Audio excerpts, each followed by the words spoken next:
Гасификацијата на градот Штип е еден од приоритетните проекти за СДСМ, истакна на денешната пресконференција Јане Миланов, кандидат за советник. Гасификацијата на Штип ќе влијае на намалувањето на трошоците на домаќинствата, институциите и на приватните компании. Со оваа мерка граѓаните ќе имаат бенефит од 40 до 50% помали сметки за грејање.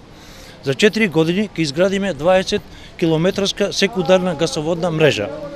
Со воведување на природниот газ ќе создадат услови за поголема економичност во работењето во индустријата, намалена потрошувачка на енергенси, зголемена продуктивност, намалување на трошоците за инвестиции.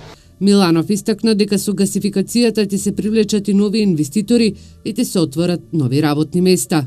Намалена емисија на штетни гасови во атмосферата, намалена нелегална сеча на дрва, што е особено важно за зачувување на постојниот шумски фонд, кој во општина Штип е на сосема ниско ниво. Сите заинтересирани домаќинства, јавни институции, приватни и домашни инвеститори ќе имаат бенефит од овој капитален проект. СДСМ на денешната пресконференција со видеоматеријал го прикажа проектот за гасификација на Штип.